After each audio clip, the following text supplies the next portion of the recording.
Bueno, pues vamos a poner al superhéroe en el diván y a ver qué nos encontramos, a ver cuáles son algunos de los aspectos, digamos, comunes o típicos de las conflictivas habituales psicológicas que aparecen en las narrativas de superhéroes y especialmente en los cómics. Lo primero que podríamos decir es que el superhéroe no solo representa aspectos de la psicología individual, problemáticas que tienen que ver con el crecimiento individual, la maduración del yo, etcétera, sino que también a lo largo de las diferentes épocas en las que se han producido cómics y en las que se han creado superhéroes, los superhéroes han reproducido o se han enfrentado a algunas de las preocupaciones del grupo grande, de la sociedad, de la cultura del momento. Fijaos, aquí tenemos el primer número de Superman. 1938 aparece por primera vez este señor, Superman, nadie sabe quién es, esto aparece en los kioscos y como sabéis o como os podéis imaginar, estamos en una época donde el crecimiento de la industria y de la manufactura ha generado problemas importantes a nivel social, como el anonimato de la clase obrera, la explotación de la clase obrera, el aplastamiento de los derechos de mucha gente, del hombre común, y al mismo tiempo la Gran Depresión.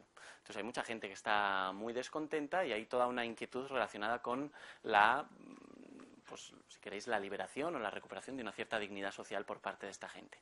¿Qué es lo que aparece haciendo Superman en esta primera escena de su historia? Podría estar peleándose con Lex Luthor, podría estar besándose con Lois Lane, podría estar haciendo miles de cosas que asociamos mucho a Superman y sin embargo lo que está haciendo es romper un coche, que es el símbolo por excelencia, sobre todo en aquella época, del desarrollo industrial y de toda la promesa del mundo industrializado. Ni siquiera sabemos si esta gente, a priori, es gente mala. Ahora que sabemos quién es Superman, entendemos que esta gente probablemente sean mafiosos o vete tú a saber. Pero la persona que se enfrenta por primera vez en 1938 a esta portada está viendo reflejadas algunas de las inquietudes importantes de un momento de la historia, sobre todo de la gente común. Superman es un héroe obrero al principio. Luego es bastante pijo y bastante distinto, pero en el primer momento Superman representa mucho estas cuestiones. Y así esta lógica de representar o reflejar aspectos de las preocupaciones colectivas o de la psicología colectiva va a ir dándose de continuo, como por ejemplo en algunos de los primeros números del Capitán América. El Capitán América se dedica a combatir el nazismo, o como las preocupaciones durante la Guerra Fría después de las bombas atómicas en torno a la amenaza nuclear se materializan fundamentalmente en el cómic de Hulk, un señor que por culpa de la radioactividad tiene que enfrentarse a este reto tan importante. La amenaza de las drogas, y aquí vemos a Flecha Verde y a Linterna Verde teniendo que combatir contra la heroína y con sus consecuencias. O, por ejemplo, muy importante, como en la América de la segregación racial y de los movimientos de liberación de las minorías, etcétera, hay una inquietud importante pues, por eso, porque las minorías adquieran visibilidad social, adquieran derechos, etcétera, y entonces, qué mejor manera de representarlo que creando una patrulla o un grupo de mutantes que son sometidos, entre otras muchas cosas, a la exclusión social y a la estigmatización, ¿no? Y ya entrando en las cuestiones individuales, hay muchas cosas que podríamos decir. Nosotros hemos decidido agruparlas en 4 grandes temas de la psicología individual, 4 grandes procesos o 4 grandes retos psicológicos a los que nos enfrentamos todas las personas y que están representados de manera exagerada o magnificada en el mundo de los héroes en general y especialmente o de manera específica en el mundo de los cómics y de los superhéroes.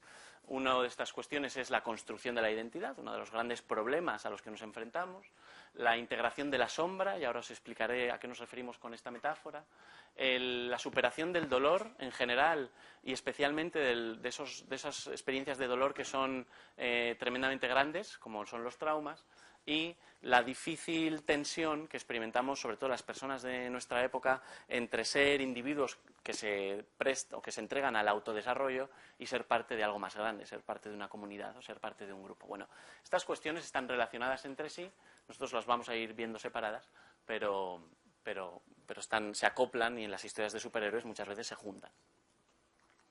Entonces, el superhéroe, una de las grandes cosas que va a hacer, y muchos de los superhéroes, en muchas de las historias que se cuentan a través de los cómics, es hacerse preguntas que nos hacemos constantemente los seres humanos y sobre todo que nos hacemos en momentos de transición importante como pueden ser la adolescencia.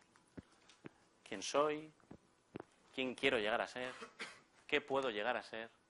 quién quieren los demás, qué quieren, perdón, los demás que sea, etcétera. Spider-Man, por ejemplo, que es uno de los superhéroes más humanizados, está constantemente enfrentándose a este dilema y a esta pregunta. ¿De dónde sacamos fuentes de identificación los seres humanos? ¿De dónde tiramos para poder responder, aunque sea solo parcialmente, a estas preguntas? Bueno, pues una de las grandes fuentes de construcción de información para construir la identidad es la búsqueda de los orígenes, el repaso de nuestros orígenes, o si queréis, nuestras herencias. En parte sabemos quiénes somos porque sabemos de dónde venimos, sabemos de quién somos hijos, sabemos dónde hemos nacido, dónde nos han criado y cuáles son los valores que nos han transmitido, etcétera. El héroe, una de las grandes partes de la aventura del héroe o del camino del héroe es buscar y descubrir aspectos de su origen, que muchas veces son oscuros, extraños y desconocidos, como por ejemplo en el caso de Luke Skywalker, que no sabe muy bien de dónde viene, y algo simbólicamente tal vez está indicándole ya desde aquí que hay dos, que no solo es uno, sino que tiene una hermana en algún lado, una hermana gemela. Y bueno, y así muchos héroes están constantemente enfrentados a la tarea de buscar cuál es su origen y sin entender muy bien o sin descubrirlo muchas veces del todo, como puede ser héroes clásicos como Lancelot, de la mitología artúrica, etcétera. Una de las cuestiones que se presentan, o de los grandes obstáculos que se presentan al héroe en el contexto de esta búsqueda de los orígenes es la orfandad. Muchos de los héroes y de los superhéroes que aparecen en los relatos desde que el hombre es hombre y cuenta historias son huérfanos. Han perdido a sus padres o sus padres tuvieron que entregarlos a otro, como en el caso de Superman, o entregarlos a un destino incierto, etcétera. Y el hecho de que el héroe sea huérfano no es casualidad y no es simplemente un recurso para darle más dramatismo y más gracia a la historia, sino que representa o condensa algunas fantasías importantes que podemos llegar a tener los seres humanos, como por ejemplo que en ausencia de un origen, es decir, el huérfano no sabe cuál es su origen, no tiene padres, bueno, pues en ausencia de un origen uno podría convertirse o construirse como quiera. No tienes herencias específicas a las que tienes que ser leal y por lo tanto puedes definirte con una especie de libertad total. Entonces, la búsqueda de los orígenes y la libertad de elegir se representa con mucha intensidad dramática en esta idea del superhéroe huérfano. Por otro lado, el superhéroe, el hecho de no tener que encargarse de otros, no tener que ir a visitar a su madre todos los domingos, etcétera, eso le permite mantenerse fiel a su misión. Tener una familia podría ser una complicación en este sentido. Otra cuestión bastante relacionada con esto y muy importante es la de la doble identidad, que por cierto es una cuestión que cobra especial relevancia para los lectores como nosotros que pertenecemos a un mundo muy masificado y muy urbanizado, donde somos muchos, estamos muy pegaditos, pero muchas veces nos sentimos tremendamente anónimos. Sentimos que la imagen externa que damos al mundo, sentimos que la máscara que tenemos exterior y que los demás ven, no representa fielmente nuestro ser más genuino y más auténtico. Que hay algo de nuestra esencia, de lo que realmente somos, que los demás se están perdiendo. Y algo que casi siempre es mejor de lo que los demás ven. De hecho, vivimos vidas, o así dicen los teóricos de la posmodernidad, vivimos vidas bastante dispersas, donde representamos roles muy diferentes en función de los diferentes contextos donde nos movemos. Esos roles son como máscaras y siempre queda un resto de algo esencialmente único, genuino y propio que los demás se pierden. Esta fantasía de que si los demás me conocieran de verdad, verían que soy más grande y mejor de lo que ellos ven, está tremendamente bien representada en la idea de una identidad dual, de una identidad secreta. Y de hecho no es una pura cuestión instrumental del superhéroe. El superhéroe tiene que ser anónimo para poder hacer las cosas que hace, eso es verdad, pero también es una cuestión tremendamente dramática y los superhéroes van a estar enfrentándose todo el rato a los conflictos que les genera el ser personas distintas, el ser personas fragmentadas, que finalmente no deja de ser lo que nos pasa a nosotros también. Y a la hora de construir una identidad y de responder a esta pregunta importante acerca de quiénes somos, una de las cosas que hacemos, uno de los procesos básicos es tirar de fuentes de identificación.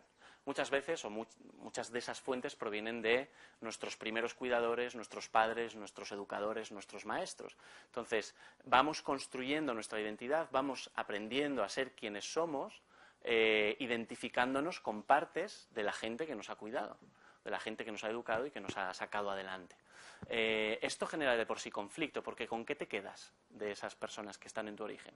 ¿Cuánta dosis de tu padre haces tuya? ¿Cuánta dosis de tu madre? ¿Con qué aspectos, algunos de ellos que no terminan de gustarte o que te hacen ser infeliz y desgraciado, cómo haces con ellos y cómo los gestionas? De hecho, en el mundo de la psicoterapia, los tres profesores que hemos diseñado esto somos terapeutas. En el mundo de la psicoterapia, una de los procesos importantes que sucede en algunos pacientes es el tomar conciencia de las herencias que uno trae y cómo algunas de esas herencias nos hacen mucho daño y poder tal vez reconvertirlas, renunciar a ellas o desprenderse de aspectos que son heredados pero que nos provocan infelicidad. Entonces, fijaos, esta es una representación gráfica bien bonita de esta idea.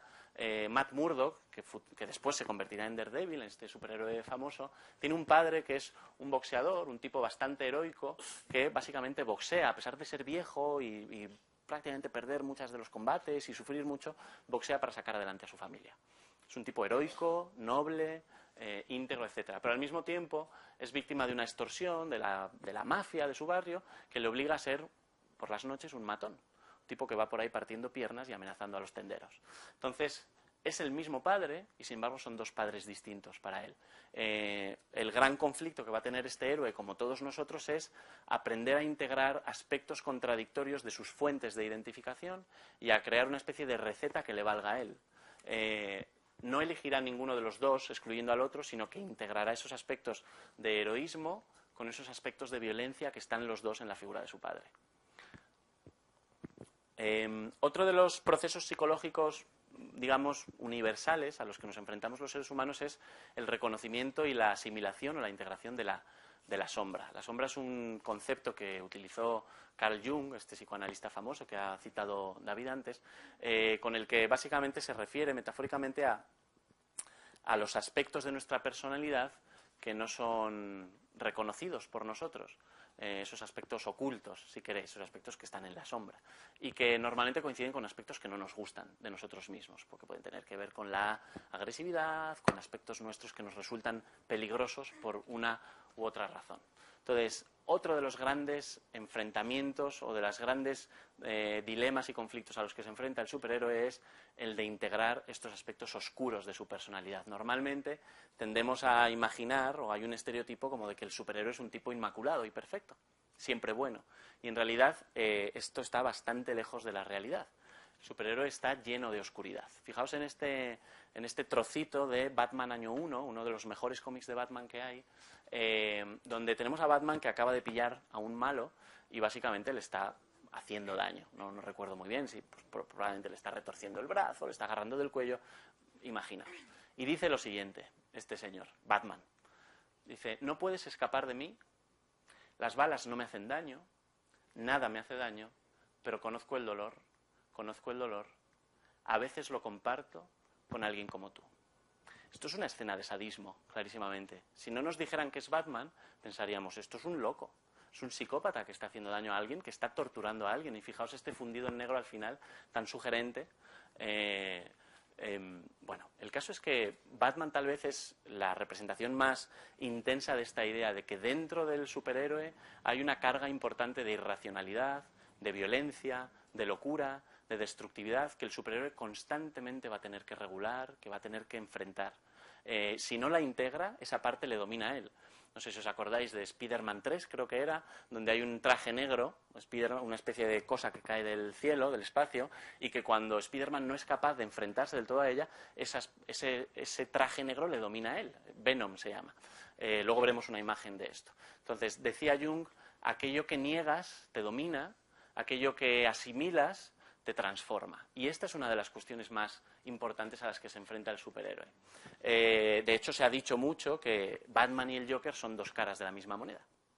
Hay un cómic bien bonito, que es este, Batman, se llama La broma asesina, donde Batman y el Joker se persiguen en un laberinto de espejos, lo cual sugiere que el uno es reflejo del otro y el otro es reflejo del uno, y el Joker le está diciendo constantemente: tú y yo somos lo mismo, no te engañes, somos dos lunáticos. Tú te pones un traje de murciélago, yo me pinto la cara, estamos chalaos los dos, somos muy peligrosos, deberías asumirlo ya de una vez. Y Batman tiene tentaciones de dar el paso, tiene un pie puesto en la locura y de dar el paso definitivo ahí, como constantemente le pasa en sus aventuras. Entonces, al final, uno consigue integrar la sombra con un acto de la voluntad, diciendo algo así como asimilándolo y dando un paso adelante y un acto de la voluntad que le permite enfrentarse a eso e integrarlo. Como en este caso, Batman rompe el espejo, atraviesa el espejo y captura al Joker. Esta idea de la dualidad del ser humano, de aspectos positivos y negativos que tenemos que integrar, aparece, como os digo, en muchos cómics y en muchos personajes de cómics, como en Harvey Dent, que por un lado es un fiscal honesto, íntegro, que busca restaurar la justicia en Gotham, y por otro lado es un hombre que se enfrenta a la aleatoriedad de la vida, con violencia y con cierta destructividad. O esto que os contaba antes, ese conflicto entre esas dos versiones de Spider-Man, una versión destructiva y egoísta y una versión altruista y creativa. Lobezno también sería un personaje que representa esto muy bien. La metáfora de Lobezno es una bestia que está dentro de uno y que está constantemente amenazando con salir. Cuando a Lobezno el ejército americano le somete a todas estas pruebas, este cómic es Proyecto X, ¿era? Arma X, efectivamente. Hay constantemente estos injertos de imágenes de un lobo que está esperando a salir. Es la bestia que Lobezno tiene dentro, una bestia peligrosa, pero que Lobezno va a tener que acabar apropiándose de ella e integrándola en su propia identidad, o como Daredevil poniéndose encima de la gárgola y dominándola. Daredevil acaba poniéndose un traje de demonio, y no es casualidad que aquí se haya puesto encima de una gárgola, que no deja de ser una imagen del demonio también. Entonces, fijaos aquí cómo el héroe solo es capaz de afrontar su misión cuando integra este aspecto oscuro de su personalidad, como todos los demás. Cuando integramos aquellos aspectos no reconocidos de nosotros mismos, es cuando podemos acceder a un modo de existencia, si queréis, más plena, o a un modo de vivir más pleno. Yo creo que la gente se está congelando. ¿Podemos subir un poco a lo mejor? ¿Porque está saliendo aire frío ahora? Vale, genial, gracias. Dos cuestiones más importantes. Otra pregunta fundamental que nos hacemos los seres humanos casi constantemente es: ¿tiene sentido el dolor? ¿O qué podemos hacer con el dolor? Y esto se cobra una especial importancia en la vida de los seres humanos cuando el dolor es un dolor traumático, es un dolor tremendamente intenso y fuera de lo ordinario. Los superhéroes van a estar enfrentándose casi constantemente a una o varias experiencias traumáticas que les han marcado y que definen su historia. Entonces, uno de los rasgos típicos o definitorios de los traumas psicológicos es que nos atan a ciertas formas de repetición. El ejemplo habitual, y sin querer caer en reduccionismos, es el de cómo muchas personas que han sido víctimas durante su infancia, etcétera, de malos tratos o de lo que sea, muchas veces no pueden evitar caer en situaciones donde hay una probabilidad bastante alta de que les vuelvan a hacer daño. Es como si el trauma buscara repetirse una y otra vez, tal vez con la esperanza de que alguna vez las cosas salgan mejor o de que uno pueda controlarlas. Esta idea de trauma igual a repetición está presente en los cómics. De hecho, muchos héroes tienen tentaciones repetidas de abandonar su misión. Spider-Man es uno de los que más. Spider-Man, a lo largo de muchos números, se dice a sí mismo: esto que hago es una tontería, es un fracaso, hace daño a otros, por mi culpa, qué sé yo, ha muerto gente, porque esto le pasa verdaderamente a Spider-Man, y muchas veces decide abandonar la misión. Sin embargo, nunca puede. Siempre acaba repitiendo el mismo patrón, repitiendo una misión o una aventura que tal vez le permite recuperar cierta experiencia de control sobre sus traumas. Concretamente, el trauma fundamental de Peter Parker y Spider-Man es la pérdida, el asesinato de su tío Ben. El trauma también es, contiene experiencias de terror incontrolable. En los manuales diagnósticos de la psiquiatría contemporánea se nos dice que las experiencias traumáticas son experiencias que se han vivido con un terror y frente al cual la persona se ha sentido indefensa. Y la idea del miedo incontrolable también está muy presente en las aventuras de los superhéroes. Batman, de nuevo, es un ejemplo muy típico. Este murciélago que atraviesa la pared de su salón y que invade su vida, que invade el ámbito doméstico, es un terror que uno no puede controlar, un terror intrusivo, si queréis. La propuesta que nos hace el cómic o la historia del superhéroe es hacerse cargo de ese miedo, integrarlo en la propia identidad instrumentalizarlo en la medida de lo que se pueda, finalmente plantarle cara y que eso se convierta en parte de uno y movilice los esfuerzos de uno, el camino, el proyecto vital, etcétera. Batman se convierte en Batman cuando decide bajar a la Batcueva y plantarse, exponerse a todos esos murciélagos que son objetos de fobia para él. Él tiene una fobia a los murciélagos y solo se convierte en héroe cuando decide bajar a la Batcueva y exponerse a una, digamos, pues a todos los murciélagos que están ahí dentro. Entonces, el miedo conduce a la misión. La culpa también conduce a la misión. Si el miedo es uno de los rasgos típicos del trauma, la culpa es otro. Muchas personas que han vivido experiencias traumáticas sufren no solo del terror que supone eso, sino de la idea de que podría haber hecho algo para defenderme mejor, o podría haber hecho algo para defender a esos otros, como por ejemplo en el caso de Batman, podría haber hecho algo para salvar a mis padres, o en el caso de Spider-Man, podría haber hecho algo para que el tío Ben no muriera o para salvarlo. O la famosa culpa del superviviente, ¿por qué le pasó a él y no a mí? Entonces la culpa es algo que potencialmente puede bloquearnos y hundirnos en la miseria, o en la propuesta superheroica y en la propuesta también de las superaciones de los traumas en seres humanos, la culpa podría convertirse en un motor también del desarrollo, en un motor que nos, moviliza para reparar esa culpa, para buscar soluciones, para anticipar cosas que podrían volver a darse y tal vez que no vuelvan a suceder, etcétera.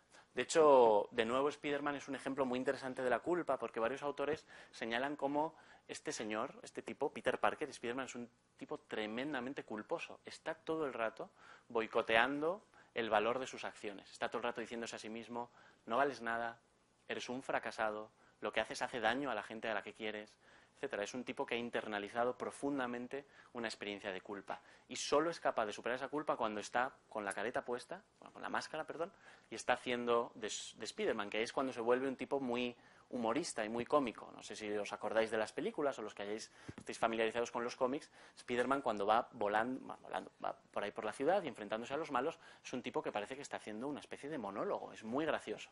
Pero solo en ese momento, el resto del tiempo está bastante torturado por la culpa y por la sensación de fracaso.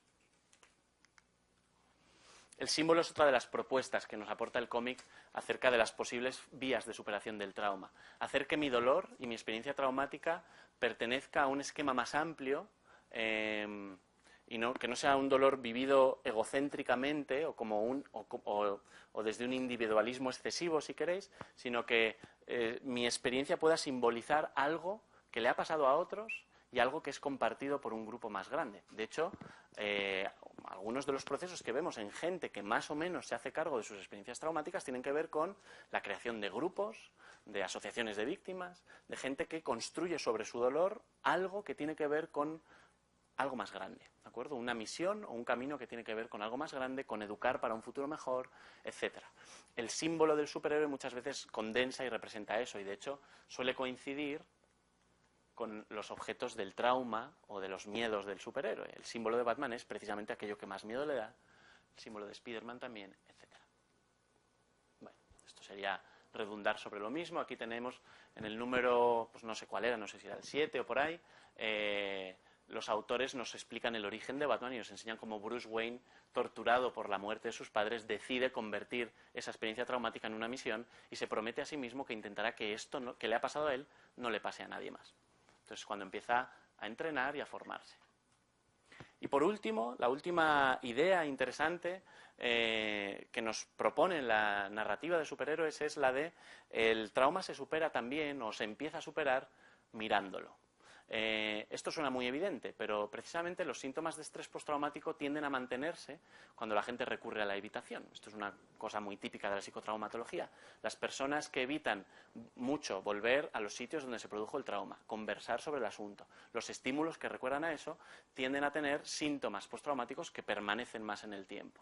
El superhéroe lo que hace precisamente es lo contrario. A pesar de lo tremendamente difícil que es para él, vuelve una y otra vez con cierta valentía a enfrentarse a la experiencia traumática del pasado. Aquí vemos a Lobezno mirándose en un espejo, digamos, volviendo a eso.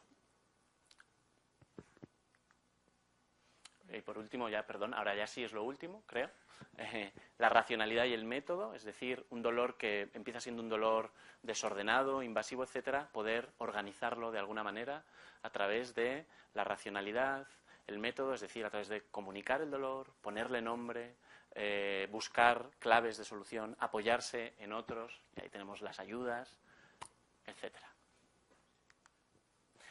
Y ya terminamos, y esto va a ser muy cortito. Otra de las claves que definen la psicología humana en general y sobre todo la que nos toca vivir a nosotros, individuos urbanos, posmodernos, si queréis, etcétera, es la tensión entre maximizar nuestro bienestar individual, maximizar nuestro self, nuestra identidad, digamos, como personas únicas, y pertenecer a algo más grande que nosotros, pertenecer a un grupo, a una comunidad, a un proyecto común, etcétera. Esa es una tensión que vivimos constantemente en una sociedad como la que nos ha tocado vivir, y que se representa de nuevo bastante bien en algunos cómics y en algunas historias de superhéroes.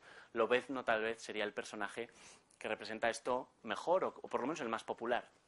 Lobezno es un tipo que siempre está, digamos, obsesionado con la misión de entender qué pasó, entender de dónde viene, qué tipo de experimentos produjeron lo que él es ahora. Entonces va por ahí, por Estados Unidos, buscando su origen, yéndose a las montañas, buscando el sitio donde le metieron el esqueleto de adamantio. Tiene esa misión obsesiva y además una rabia importante.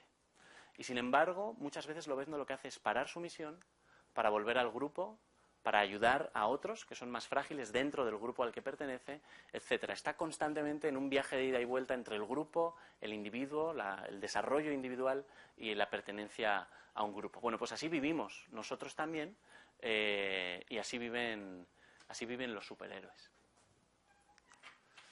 Aquí lo dejamos. Muchísimas gracias por vuestra atención.